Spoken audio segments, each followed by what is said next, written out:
Assalamualaikum warahmatullahi wabarakatuh. Nama saya Muhammad Azman Wajdi bin Muhammad Najib. Saya daripada unit BM1.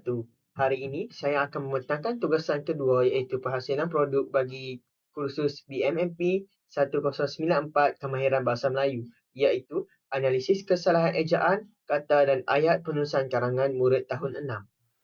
Berikut merupakan contoh karangan murid tahun 6 yang saya perolehi untuk pertama sekali kita lihat pada kesalahan ejaan yang pertama pada perenggan pertama baris pertama iaitu kesalahan ejaan core curriculum. Perkataan ini sepatutnya dieja menggunakan huruf besar kerana perkataan core curriculum berada di permulaan ayat.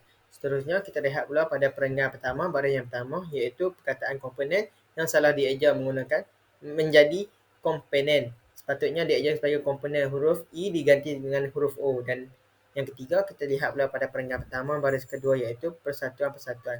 Pembetulannya adalah persatuan sahaja kerana perkataan ini menunjukkan makna kolektif tanpa perlu digantungkan. Kita lihat pula pada perenggan pertama baris keempat iaitu kesalahan perkataan sungguh pun.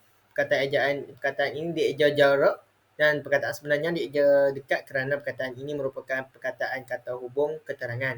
Seterusnya kita lihat pula pada kesalahan yang kelima, perenggan pertama baris yang kelima iaitu perkataan pembentukan. Perkataan ini sebenarnya dieja hanya menggunakan satu kes sahaja dan bukannya dua kes kerana menerima imbuhan per dan seterusnya kita lihat pula pada kesalahan kata pada perenggan pertama baris pertama, kesalahan kata sistem pendidikan sekarang. Seharusnya pendidikan masa kini kerana perkataan sekarang tidak sesuai dan tidak formal untuk digunakan dalam penulisan rasmi. Kedua, penulisan perenggan pertama baris ketiga iaitu kesalahan membangunkan.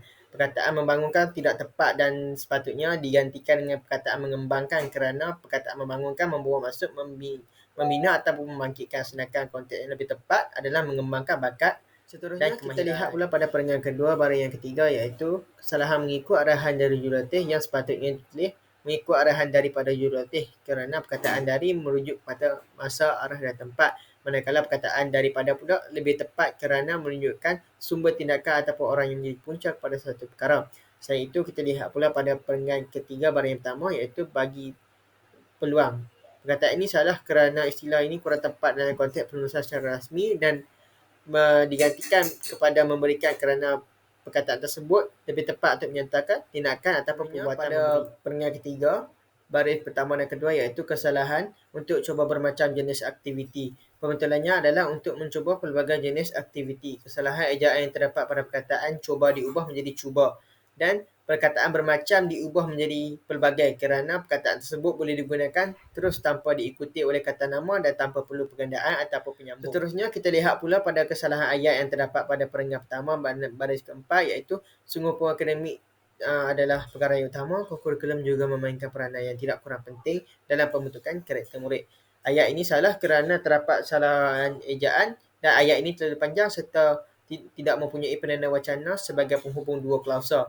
Kesalahan ejaan seperti sungguh pun, pembentukan dan karakter yang menyebabkan ayat tidak sempurna dan gramatis. Ayat tersebut juga tidak mempunyai tanda nokta. Seterusnya kita lihat pada perenggan kedua baris pertama iaitu kesalahan melalui aktiviti kurikulum. Pelajar dapat belajar untuk bekerjasama dalam pasukan dan berdisiplin.